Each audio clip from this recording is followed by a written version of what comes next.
Good morning students. तो हम लोग जो चैप्टर पढ़ रहे थे वो एसिड बेसिस एंड सॉल्ट्स, ये चैप्टर हम लोग पढ़ रहे थे। ठीक है, तो ऑलरेडी 2 लेक्चर पोस्ट हो गया था इस चैप्टर के ऊपर। हम लोग वहाँ पे डिफरेंट जो प्रोसेस है, जैसे कि एसिड और बेस का जो कॉन्सेप्ट है, एसिड और बेस का डिफरेंट रिएक्शन है, हम लोग ऑलरेडी डिस्कस कर चुके थे। उसके बाद इंडिकेटर्स के बारे में पढ़े थे कि कितना तरीके का इंडिकेटर्स होता है। ठीक है, एग्जाम्पल पढ़े थे। पीएच का थोड़ा कॉन्सेप्ट हम लोग पढ़े थे कि पीएच हम लोगों को एवरीडे लाइफ में क्यों इंपॉर्टेंट है, इतना पीएच है क्या एक्चुअली, ये हम लोग सब पढ़ लिए थे। ठीक है, थोड़ा बहुत बाकी है अभी भी इस चैप्टर के बारे में, तो आज के लेक्चर में ये हम लोग ख़त्म हो जाएगा। तो ऑलरेडी एसिड और बेस हम लोग पढ़ लिए थे। ठीक है, आज हम लोग जो पढ़ेंगे वो है सॉल्ट्स के बारे में पढ़ेंगे। ठीक है, तो बेसिकली सॉल्ट्स हम लोग को मिलता कहाँ से है ना, सॉल्ट्स हम लोग को मिलता है सी वाटर से। सी वाटर से सॉल्ट को कलेक्ट किया जाता है, उसका एक प्रोसेस है। ठीक है, सी वाटर को पानी लेके उसको पहले वेपराइज किया जाता है और सॉल्ट वहाँ से कलेक्ट होता है। ठीक है, तो बेसिकली सॉल्ट मिलता है सी वाटर से। अब सॉल्ट प्रोड्यूस कैसे किया जाता है ना, एसिड और बेस, ये पहले भी हम लोग डिस्कस कर चुके थे। जब एसिड और बेस आपस में रिएक्ट होता है तब सॉल्ट प्रोड्यूस होता है, सॉल्ट और वाटर। ठीक है, एसिड और बेस को जब आपस में रिएक्ट करवाओगे तो सॉल्ट और वाटर प्रोड्यूस होगा। और इसका एक नाम था इस रिएक्शन का नाम था न्यूट्रलाइजेशन रिएक्शन। ये भी हम लोग डिस्कस किए थे पहले। ठीक है, मतलब सॉल्ट कैसे प्रोड्यूस होता है, सॉल्ट प्रोड्यूस होता है बाय द न्यूट्रलाइजेशन रिएक्शन। जब एक एसिड और बेस को रिएक्ट करवाओगे तब सॉल्ट और वाटर प्रोड्यूस होगा। ठीक है, मतलब सॉल्ट प्रोड्यूस होता है बाय न्यूट्रलाइजेशन रिएक्शन। ठीक है, अब देखो ये सॉल्ट जो प्रोड्यूस हुआ है ना, इस सॉल्ट का नेचर डिपेंड करता है कि सॉल्ट एसिडिक होगा या बेसिक होगा या न्यूट्रल होगा। वो डिपेंड करता है तुम कौन सा एसिड कौन सा बेस ले रहे हो। ठीक है, अगर मान लो तुम स्ट्रॉन्ग एसिड लोगे और बेस वीक लोगे, मतलब एक एसिड और बेस को रिएक्ट करवा के सॉल्ट और वाटर प्रोड्यूस होता है, तो हो सकता है तुम जो एसिड चुने हो वो स्ट्रॉन्ग एसिड है और जो बेस चुने हो वो वीक बेस है। तब कैसा सॉल्ट प्रोड्यूस होगा, सॉल्ट तो प्रोड्यूस होगा ही, क्योंकि तुम एसिड और बेस ही ना लिए हो, सॉल्ट तो प्रोड्यूस होगा ही होगा। ठीक है, लेकिन उस सॉल्ट का नेचर कैसा होगा, देखो अगर स्ट्रॉन्ग एसिड और वीक बेस लोगे तो जो सॉल्ट प्रोड्यूस होगा ना उसका नेचर होगा एसिडिक।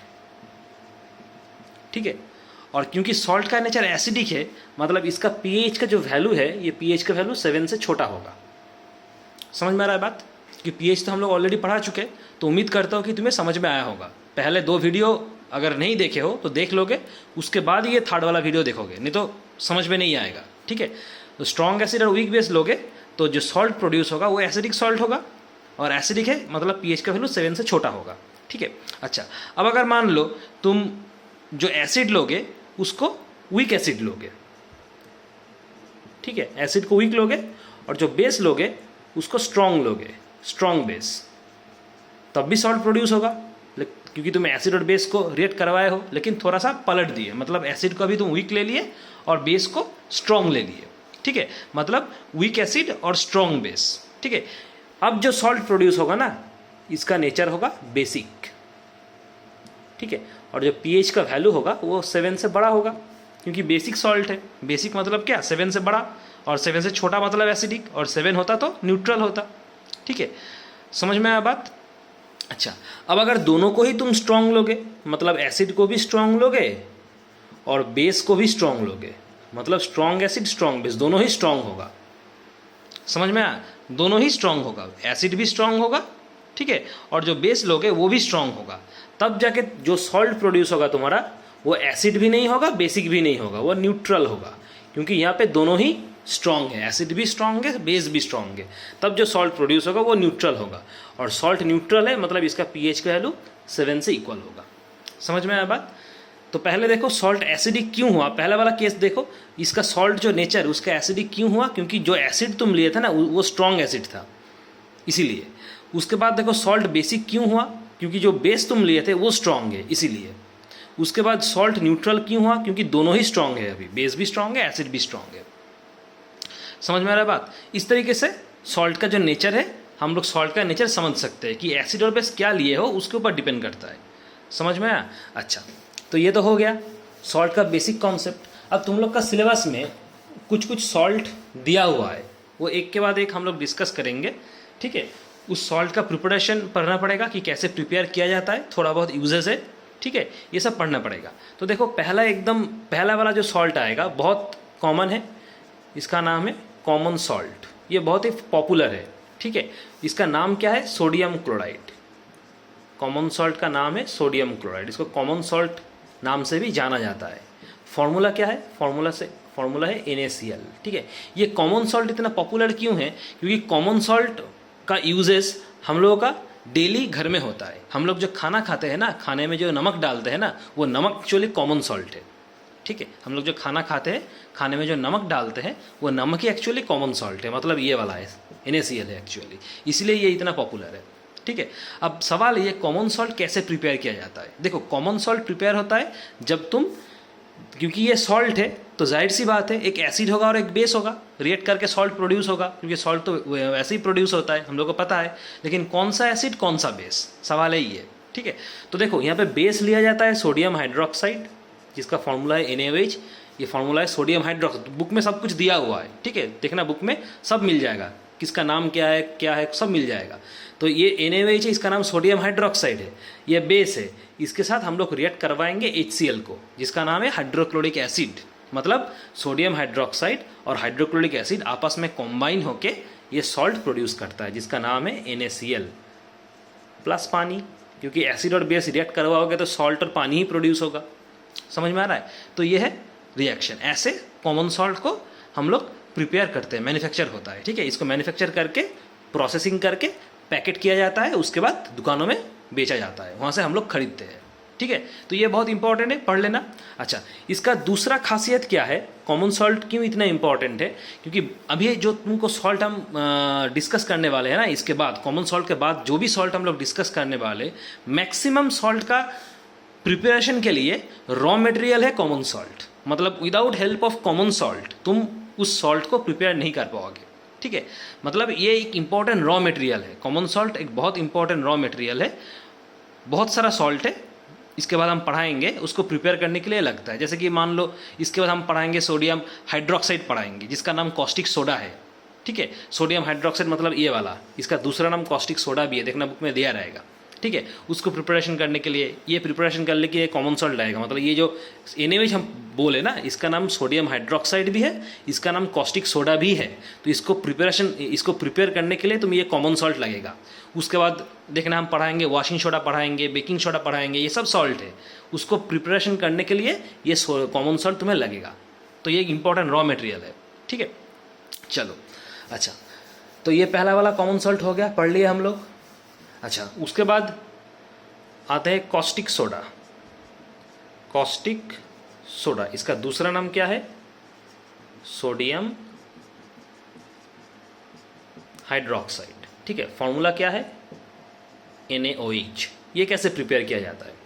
देखो, कॉस्टिक सोडा और या फिर सोडियम हाइड्रोक्साइड या फिर NaOH, कुछ भी बोलो, सब सेम है, ठीक है। ये कैसे प्रिपेयर किया जाएगा ना? सोडियम क्लोराइड और कॉमन सॉल्ट, जो हम लोग अभी भी थोड़ा देर पहले पढ़े, तो सोडियम क्लोराइड और कॉमन सॉल्ट का तुम्हें एक्वास सॉल्यूशन लेना पड़ेगा। मतलब क्या? एक कंटेनर में तुम पानी लिए, उसके बाद पानी में तुम वो सोडियम क्लोराइड या कॉमन सॉल्ट डाल दिए, ठीक है। उसके बाद उस सॉल्यूशन में तुम्हें इलेक्ट्रिसिटी पास करना पड़ेगा, इलेक्ट्रिक पास करना पड़ेगा, तब जाके ये सोडियम हाइड्रोक्साइड या कॉस्टिक सोडा प्रोड्यूस होगा। मतलब क्या हुआ? Aqueous solution of sodium chloride, जिसको ब्राइन भी बोला जाता है। क्या बोले? Aqueous solution of sodium chloride, aqueous solution of sodium chloride. मतलब क्या? कॉमन सॉल्ट, मतलब NaCl। इसका दूसरा नाम ब्राइन भी है, इसको ब्राइन भी बोला जाता है। मतलब एक्वास सॉल्यूशन ऑफ NaCl। इससे तुम्हें इलेक्ट्रिसिटी पास करना पड़ेगा, इलेक्ट्रिसिटी पास करना पड़ेगा, ठीक है, तब जाके तुम्हारा ये कॉस्टिक सोडा प्रोड्यूस होगा। समझ में आ रहा है? तो इसको हम अगर इक्वेशन से रिप्रेजेंट करेंगे तो कैसा होगा? देखो, सोडियम क्लोराइड मतलब क्या? NaCl, कॉमन सॉल्ट, ठीक है। और इसका एक्वास सॉल्यूशन बोले हम, मतलब क्या? पानी मिलावट है इसमें, एक्वास मतलब पानी, तो पानी दे दो, ये हो गया तुम्हारा क्या? Aqueous solution of NaCl। मतलब क्या? ब्राइन, यहाँ पे जो लिखे है उसी को ब्राइन बोला जाता है, ठीक है। उसके बाद इस सॉल्यूशन के थ्रू तुम्हें इलेक्ट्रिसिटी पास करना पड़ेगा, इलेक्ट्रिसिटी देना पड़ेगा। तो क्या प्रिपेयर होगा?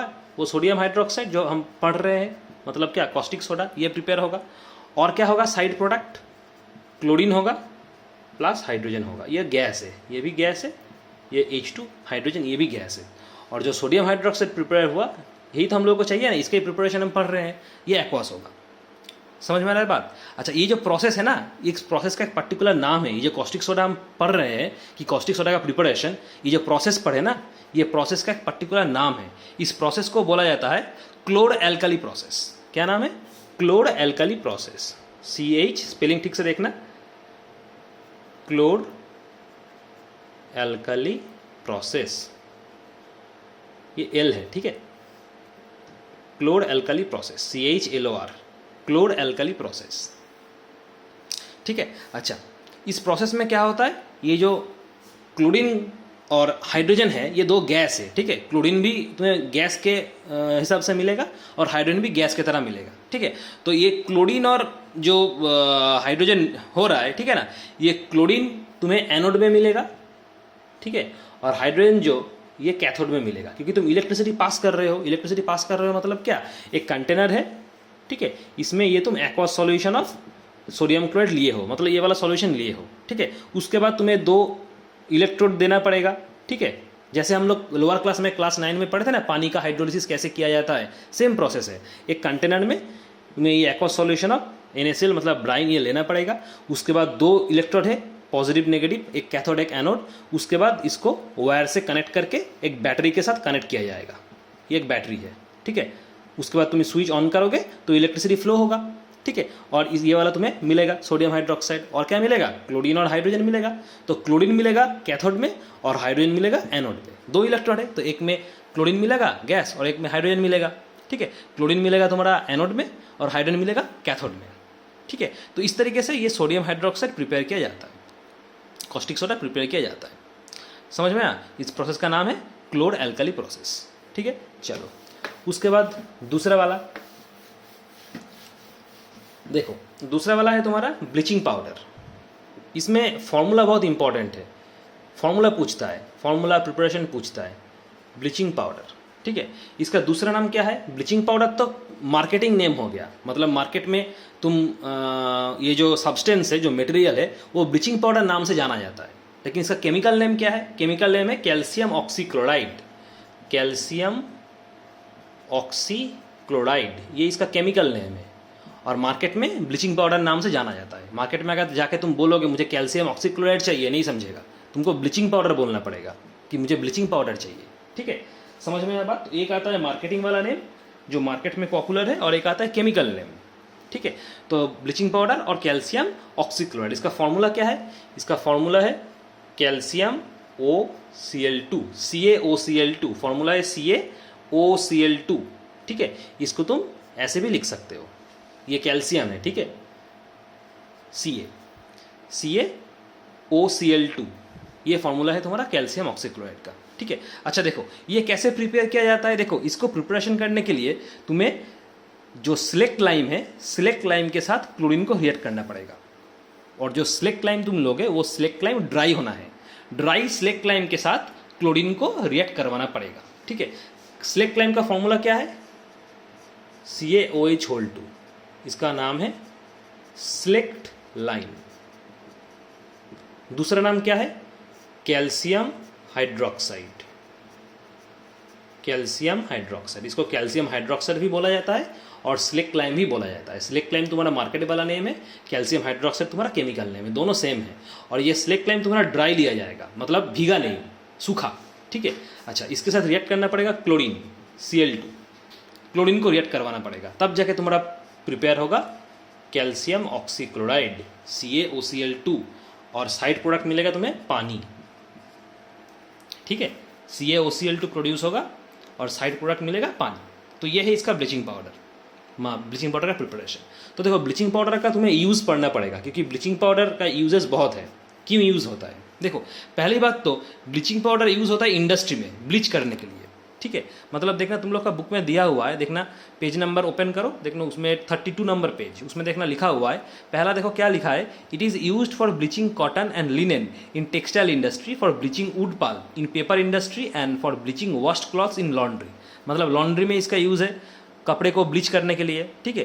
पेपर इंडस्ट्री में इसका यूज़ है, वुड पल्प को ब्लीच करने के लिए, और टेक्सटाइल इंडस्ट्री में कॉटन प्रोडक्ट को ब्लीच करने के लिए यूज़ होता है। तो पहला यूज़ हो गया। दूसरा वाला यूज़ क्या लिखा हुआ है देखो, it is also use as a disinfectant for water to make it free of germs. ये यूज़ बहुत इंपॉर्टेंट है। मतलब पानी में अगर जर्म्स वगैरह है, कुछ कीड़े मकोड़े हैं, तो उसको साफ करने के लिए ये ब्लीचिंग पाउडर डाला जाता है, ठीक है। अच्छा, 3 नंबर क्या है, it is used as an oxidizing agent in many chemical industry. बहुत सारा केमिकल इंडस्ट्री में इसका यूज़ है, ठीक है। तो ये 3 यूज़ हम लोग पढ़ लिए ब्लीचिंग पाउडर का, तो ये बहुत इंपॉर्टेंट है, इसको पढ़ोगे। अच्छा, उसके बाद हम लोग आते हैं नेक्स्ट जो प्रिपरेशन है, बेकिंग सोडा। नाम सुने होंगे बेकिंग सोडा, ठीक है।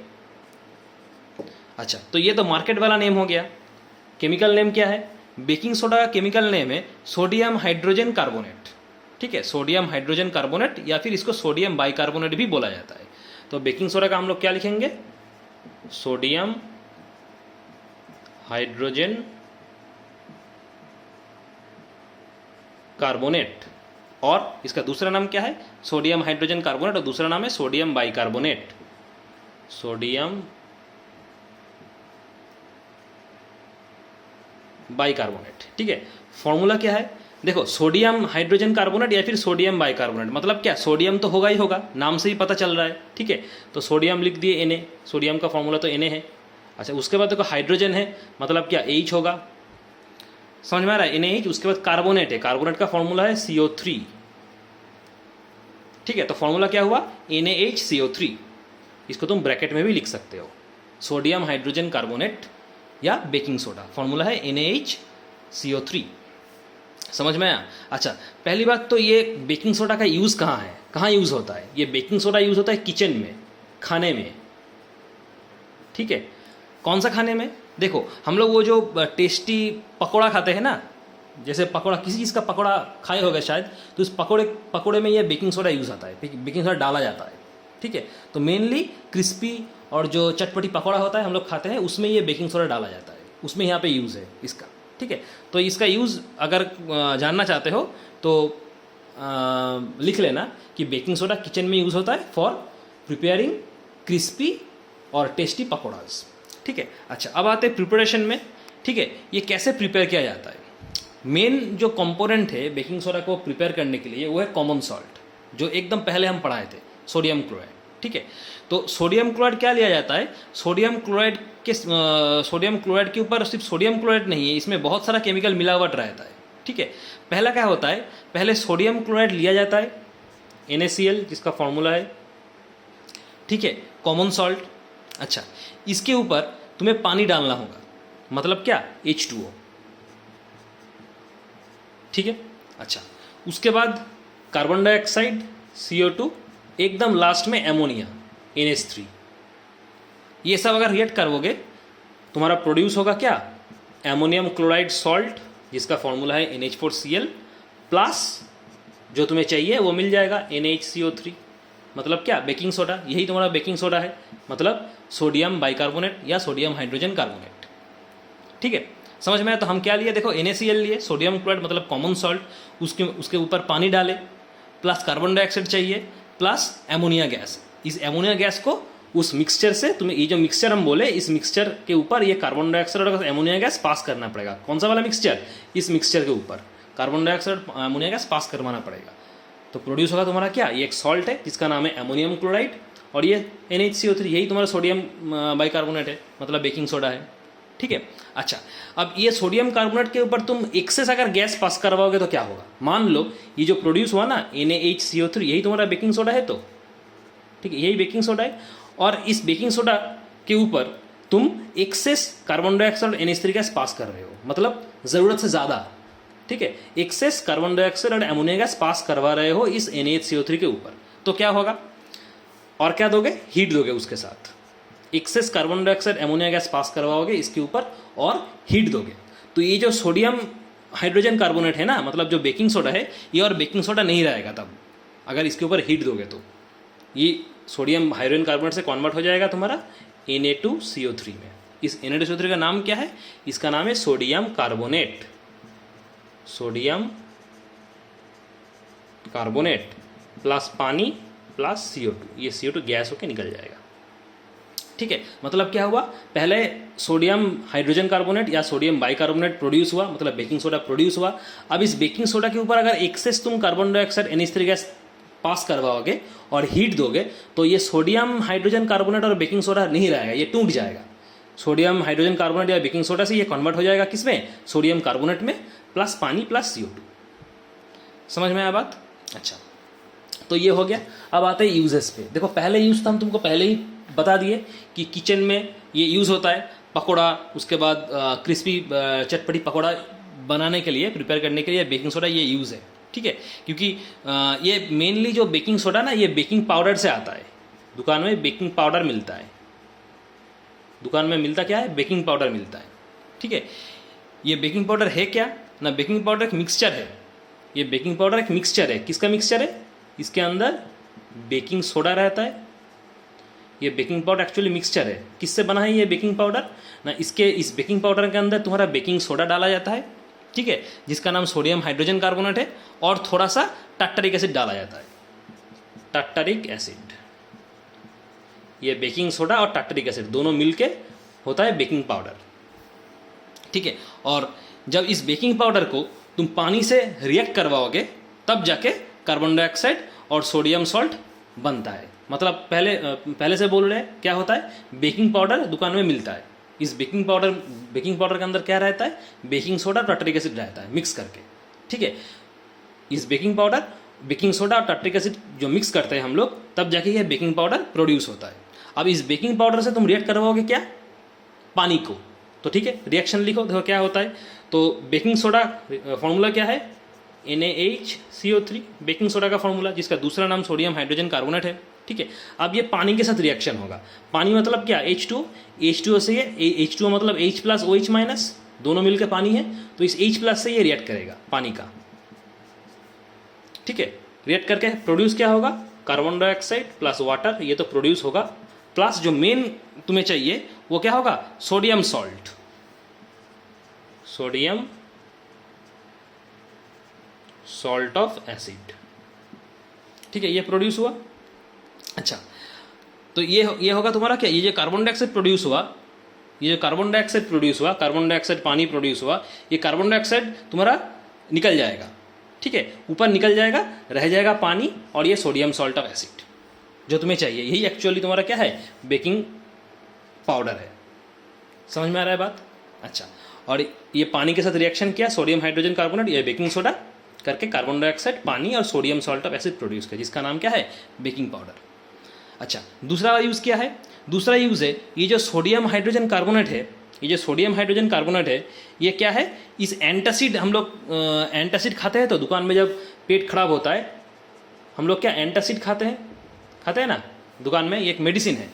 तो ये जो एंटासिड है, इस एंटासिड का एक मेन इंग्रेडिएंट है ये सोडियम हाइड्रोजन कार्बोनेट। देखना तुम लोग का बुक में लिखा हुआ है पॉइंट नंबर 2 में, sodium hydrogen carbonate is also an ingredient of antacid, being alkaline it neutralises excess acid in the stomach and provides relief. मतलब पेट में जब दर्द होता है, एक्सेस एसिडिटी हो जाता है, तब हम लोग ये एंटासिड खाते हैं, और इस एंटासिड का मेन इंग्रेडिएंट है, मेन कॉम्पोजिशन है ये सोडियम हाइड्रोजन कार्बोनेट। मतलब जब सोडियम हाइड्रोजन कार्बोनेट मतलब एंटासिड हम लोग खाते हैं तो पेट में जाके वो HCl के साथ रिएक्शन करता है, क्योंकि जब एक्सेस एसिडिटी हो जाता है, मतलब क्या, स्टोमक से हम लोगों का HCl निकलता है, क्योंकि हम लोगों का बॉडी में स्टोमक में ये HCl रहता है, हाइड्रोक्लोरिक एसिड रहता है। जब पेट में एसिडिटी होता है तो HCl एक्सेस निकलता है, तब प्रॉब्लम होता है हम लोगों को, तब जाके हम लोग एंटासिड खाते हैं। एंटासिड के अंदर क्या रहता है, ये सोडियम हाइड्रोजन कार्बोनेट रहता है। तो ये सोडियम हाइड्रोजन कार्बोनेट HCl के साथ रिएक्ट करके सॉल्ट प्रोड्यूस कर देता है, हम लोगों का एसिडिटी खत्म हो जाता है, तो बॉडी को रिलीफ मिलता है। ठीक है, तो ये है मेन फंक्शन। तो ये सोडियम हाइड्रोजन कार्बोनेट जो एंटासिड में रहता है, ये पेट में जाके HCl के साथ रिएक्ट करेगा, करके सॉल्ट प्रोड्यूस करेगा, क्योंकि ये तो एसिड है, ये बेस है। ठीक है, क्या सॉल्ट होगा, सोडियम क्लोराइड NaCl, ये N है। ठीक है, NaCl। ठीक है, उसके बाद पानी और कार्बन डाइऑक्साइड। कार्बन डाइऑक्साइड तो बॉडी से बाहर निकल जाएगा और सोडियम क्लोराइड वाटर प्रोड्यूस हो गया, मतलब क्या, तुम्हारा एसिडिटी गायब हो जाएगा। ठीक है, अच्छा, और क्या यूजेस है बेकिंग सोडा का, बेकिंग सोडा का और इंपॉर्टेंट यूजेस है, ये फायर एक्सटिंग्विशर में यूज होता है। सोडा एसिड फायर एक्सटिंग्विशर, आग को बुझाने के लिए। Extinguisher, soda acid fire extinguisher, यहाँ पे ये यूज़ है बेकिंग सोडा। ठीक है, चलो उसके बाद आगे बढ़ते हैं। और एक तो सोडा हम लोगों को पढ़ना पड़ेगा, बेकिंग सोडा तो हम लोग पढ़ लिए। नेक्स्ट हम लोग जो सोडा पढ़ेंगे वो है washing soda. Washing soda, washing soda, ठीक है। इसका नाम क्या है? सोडियम, केमिकल नेम है सोडियम कार्बोनेट। ठीक है, फॉर्मूला क्या है? Na2CO3 10H2O। फॉर्मूला है Na2CO3 10H2O। ठीक है, ये कैसे प्रिपेयर किया जाता है वॉशिंग सोडा? देखो, प्रिपरेशन पढ़ने से पहले हम लोग को जानना पड़ेगा कि वॉशिंग सोडा एक्चुअली नेचर क्या है इसका। वॉशिंग सोडा कैसा दिखता है? ये सॉलिड की तरह दिखता है, सफ़ेद सॉलिड की तरह। तो इसका नेचर कैसा होगा? इसका नेचर है वाइट क्रिस्टलाइन सॉलिड। ठीक है, अच्छा, वॉशिंग सोडा तो एक सॉल्ट है। कैसा सॉल्ट है ये वॉशिंग सोडा? एसिडिक सॉल्ट है या बेसिक सॉल्ट है? ये वॉशिंग सोडा बेसिक सॉल्ट है। इसको पढ़ना पड़ेगा कि इसका नेचर है ये बेसिक सॉल्ट है और दिखता कैसा है? सफ़ेद वाइट क्रिस्टलाइन सॉलिड की तरह। ठीक है, अच्छा, ये जो वॉशिंग सोडा है ये तो बेसिकली सोडा है ना, बेसिक सॉल्ट है। तो इसको वॉशिंग सोडा क्यों बोला जाता है? इसको वॉशिंग सोडा इसलिए बोला जाता है क्योंकि ये इसका एक मेन प्रॉपर्टी है। क्या प्रॉपर्टी? जो गंदा कपड़ा है ना, गंदे कपड़े को साफ करने के लिए यूज़ होता है। गंदे कपड़े को साफ करने के लिए यूज़ होता है, मतलब उस जो गंदे कपड़े में जो दाग वगैरह रहता है ना, उसको रिमूव कर देता है ये वॉशिंग सोडा। इसलिए इसको वॉशिंग सोडा बोला जाता है। मतलब it is this washing soda has the property to remove the dirt from clothes. Washing soda has the property to remove the dirt from clothes, इसीलिए इसको वॉशिंग सोडा बोला जाता है। ठीक है, अच्छा, उसके बाद प्रिपरेशन में आते हैं। कैसे प्रिपेयर होता है? देखो, ये जो वॉशिंग सोडा है ना, मतलब सोडियम कार्बोनेट है, जिसका दूसरा नाम सोडियम कार्बोनेट है। ये सोडियम कार्बोनेट और वॉशिंग सोडा प्रिपेयर होता है बेकिंग सोडा से। अभी जो बेकिंग सोडा हम लोग पढ़े इससे पहले, उस बेकिंग सोडा को अगर हीट करेंगे हम, तब जाके ये सोडियम कार्बोनेट या वॉशिंग सोडा प्रोड्यूस होगा। तो बेकिंग सोडा का फॉर्मूला क्या था? बेकिंग सोडा का फॉर्मूला था NaHCO3। यह है बेकिंग सोडा। इसका दूसरा नाम है सोडियम हाइड्रोजन कार्बोनेट। इसको अगर हम हीट करेंगे तब जाके तुम्हारा ये वॉशिंग सोडा प्रोड्यूस होगा। मतलब Na2CO3 क्या है? तुम्हारा वॉशिंग सोडा, जिसका दूसरा नाम है सोडियम कार्बोनेट। उसके साथ क्या प्रोड्यूस होगा? पानी और CO2। समझ में आया? CO2 तो गैस है, ये निकल जाएगा। इसका नाम वॉशिंग सोडा है या सोडियम कार्बोनेट है, और इसका नाम बेकिंग सोडा है या सोडियम हाइड्रोजन कार्बोनेट है। तो ये फॉर्मूला ठीक तरीके से याद रखना, नहीं तो कंफ्यूज हो जाओगे। किसका फॉर्मूला क्या है तो कंफ्यूज हो जाओगे उसमें से। तो ये है इसका प्रिपरेशन, वॉशिंग सोडा का प्रिपरेशन। इस तरीके से ये प्रिपेयर होता है। ठीक है, देखो वॉशिंग सोडा में क्या फॉर्मूला में हम क्या लिखे? Na2CO3 10H2O लिखे ना। मतलब क्या, वॉशिंग सोडा में हमेशा पानी का मिलावट रहता है, थोड़ा पानी का मिलावट रहता है। ठीक है, तो यहाँ से हम लोग जो प्रिपेयर किए बेकिंग सोडा से, ये वाला Na2CO3 किए क्या? रॉ वॉशिंग सोडा है, जिसमें कोई भी पानी नहीं है।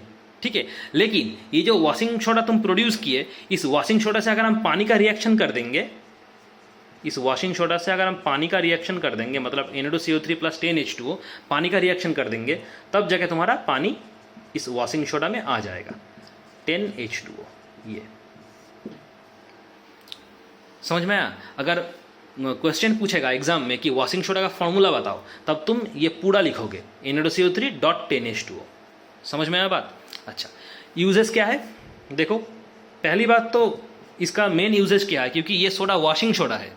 मतलब क्या, क्लॉथ वगैरह, कपड़े, लॉन्ड्री में गंदे कपड़े को साफ करने के लिए ये वॉशिंग सोडा यूज़ किया जाता है। ये पहला यूज़ है इसका। ठीक है, दूसरा यूज़ क्या है? साबुन, ग्लास वगैरह, पेपर इंडस्ट्री, वहाँ पे यूज़ होता है। ठीक है, तीसरा वाला क्या है? पानी का हार्डनेस दूर करने के लिए ये यूज़ होता है। पानी का परमानेंट हार्डनेस ऑफ वाटर, इसको रिमूव करने के लिए ये वॉशिंग सोडा यूज़ होता है। तो 3 यूज़ हम लोग पढ़े। पहला, पानी का जो परमानेंट हार्डनेस है उसको रिमूव करने के लिए यूज़ होता है, to remove permanent hardness of water, number 1। Number 2 क्या है? क्योंकि ये वॉशिंग सोडा है, इसलिए लॉन्ड्री में यूज़ होता है। कपड़े को मतलब गंदे कपड़े को साफ करने के लिए यूज़ होता है, डर्ट वगैरह रिमूव करने के लिए यूज़ होता है। तीसरा क्या है? ग्लास इंडस्ट्री, सोप इंडस्ट्री और पेपर इंडस्ट्री में इसका यूज़ है। ठीक है, अच्छा, उसके बाद आते हैं बहुत इंपॉर्टेंट, ये वाला आप जो डिस्कस करेंगे, इसका नाम है plaster of Paris, plaster of Paris, plaster of Paris. Formula क्या है? फॉर्मूला बोल रहे पहले, ये तो प्लास्टर ऑफ पेरिस तो मार्केट वाला नेम है। इसका केमिकल नेम क्या है? इसका केमिकल नेम है कैल्शियम सल्फेट हेमीहाइड्रेट। क्या है? Calcium sulphate hemihydrate, calcium sulphate hemihydrate, जिसका नाम प्लास्टर ऑफ पेरिस भी है। फॉर्मूला बहुत इंपॉर्टेंट है। फॉर्मूला क्या है? कैल्शियम सल्फेट मतलब CaSO4, कैल्शियम सल्फेट हो गया। उसके बाद हेमीहाइड्रेट मतलब पानी है। कितना पानी है? 1/2। यही इसका formula. CaSO4 1/2 H2O, CaSO4 1/2 H2O, ये इसका फॉर्मूला है, कैल्शियम सल्फेट हेमीहाइड्रेट। ठीक है। कैसे प्रिपेयर किया जाता है? ये जो प्रिपेयर होता है ना, एक सॉल्ट से प्रिपेयर होता है। ये जो कैल्शियम सल्फेट हम लोग बोले, एक सॉल्ट से हम लोगों को मिलता है। सॉल्ट का नाम है जिप्सम, सॉल्ट का नाम है जिप्सम। ठीक है। जिप्सम का फॉर्मूला क्या है? जिप्सम का फॉर्मूला लगभग सेम है, लेकिन यहाँ पे 2H2O हो जाएगा। ध्यान देना, अगर प्लास्टर ऑफ पेरिस तुमको फॉर्मूला बोलेगा तब जाके तुम 1/2 H2O दोगे, अगर जिप्सम बोलेगा तब जाके तुम 2H2O दोगे। बाकी सब सेम है। देखो, ये जो फॉर्मूला जिप्सम का हम बोले और जो प्लास्टर ऑफ पेरिस का फॉर्मूला बोले लगभग सेम है, सिर्फ डिफरेंस है यहाँ पे। अगर प्लास्टर ऑफ पेरिस का फॉर्मूला है तो 1/2 H2O होगा, अगर जिप्सम बोलेगा तो 2 H2O होगा। बस ये याद रखना। तो ये फॉर्मूला है जिप्सम का। ठीक है। अच्छा, जिप्सम सॉल्ट से हम लोगों को प्लास्टर ऑफ पेरिस मिलता है। कैसे मिलता है? हम लोगों को हीट करना पड़ेगा, हीट देना है। कितना टेम्परेचर में हीट देना है? 373 केल्विन। ये सब लिखना पड़ेगा, ये कंडीशन है। कितना हीट देना पड़ेगा ये लिखना होगा। ठीक है। इस टेम्परेचर में क्या होता है, इस जिप्सम में जो पानी है ना, ये पानी थोड़ा सा निकल जाएगा और प्रोड्यूस होगा प्लास्टर ऑफ पेरिस। ठीक है। मतलब फॉर्मूला क्या होगा? Plaster of Paris CaSO4 1/2 H2O plus 1/2 H2O, ये निकल जाएगा। ठीक है। मतलब यहाँ पे क्या था? 2 मॉलिक्यूल H2O था। जब तुम हीट दोगे ना, 2 मॉलिक्यूल ऑफ H2O टूट जाएगा, टूट जाके 1/2 H2O रह जाएगा, बाकी निकल जाएगा बाहर। ठीक है। तुम ये जोड़ो, 1/2 और 1/2 जोड़ो, देखो तुम्हें 2 ही मिलेगा। समझ में आया बात? तो ये फॉर्मूला तुम्हारा क्या है? प्लास्टर ऑफ पेरिस का। तो इस तरीके से हम लोग प्लास्टर ऑफ पेरिस को प्रिपेयर करेंगे। समझ में? तो ये बहुत इंपॉर्टेंट है, इक्वेशन पढ़ लेना। ठीक है।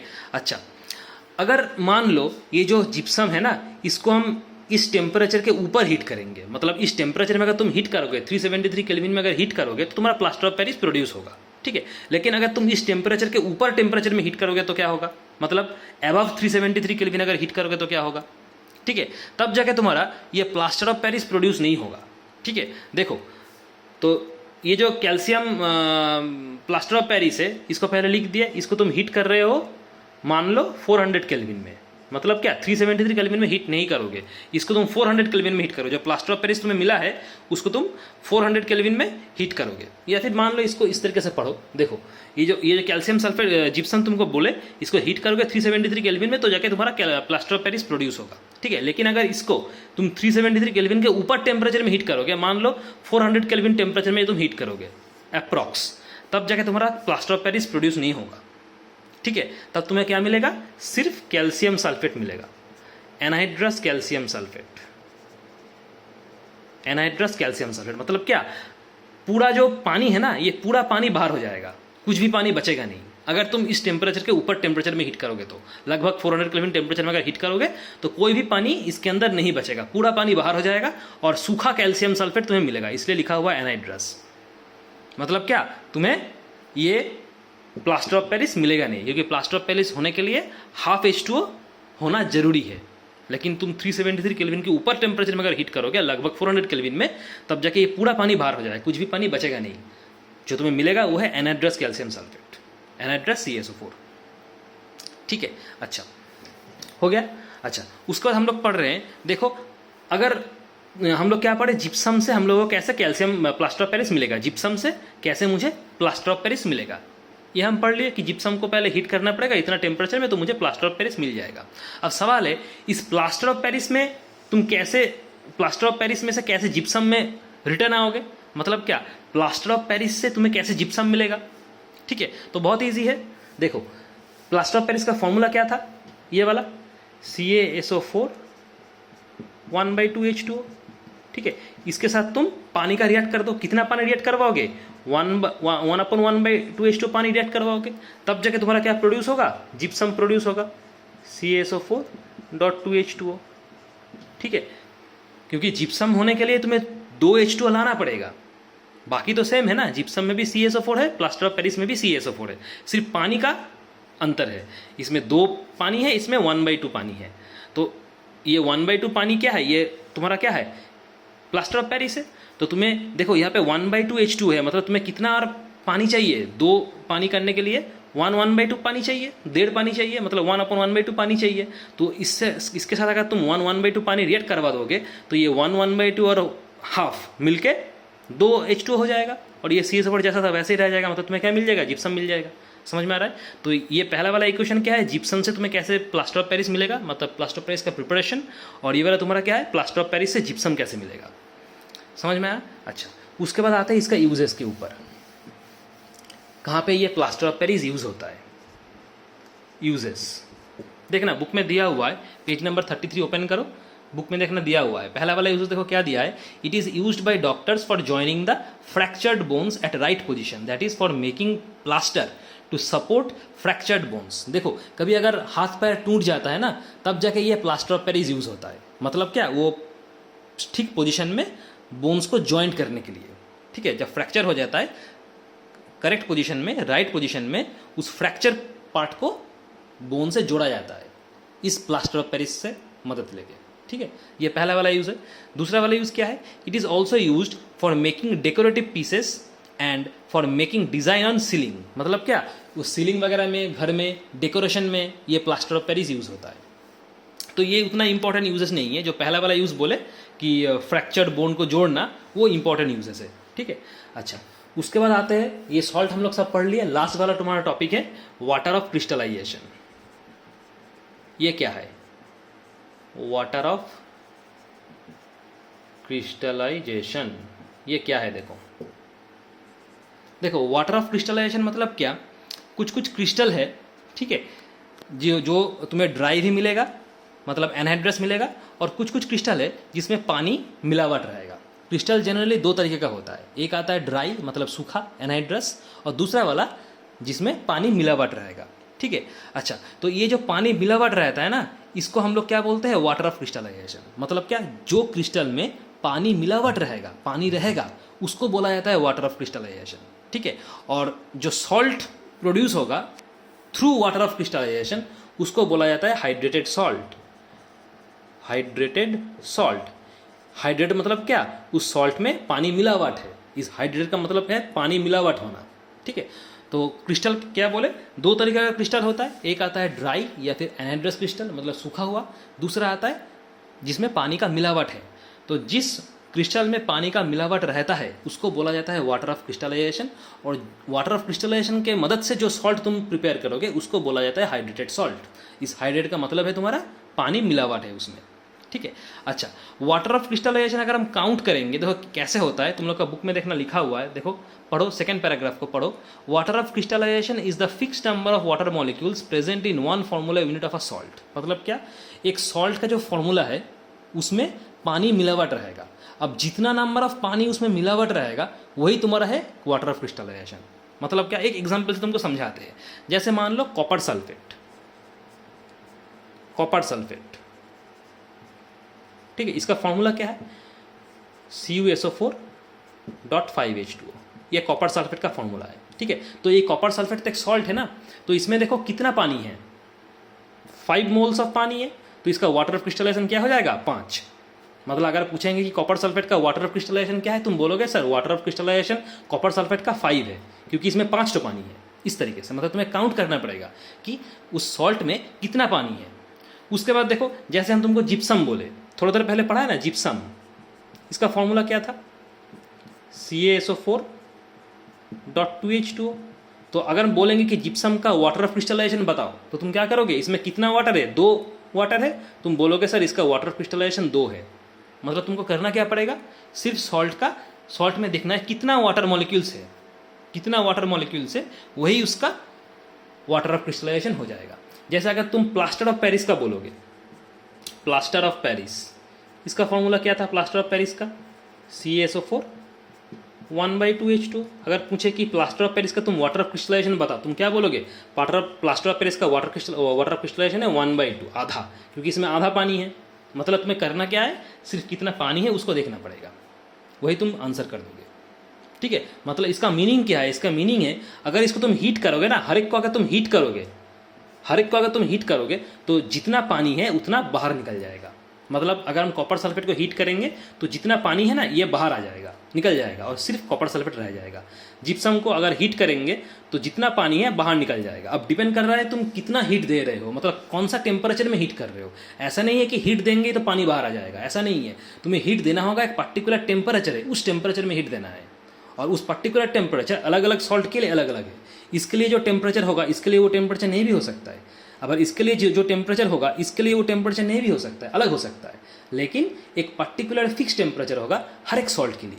उस टेम्परेचर में अगर तुम हीट करोगे हर एक सॉल्ट को तो जितना पानी है वो पानी बाहर हो जाएगा और सिर्फ ये सब रह जाएगा।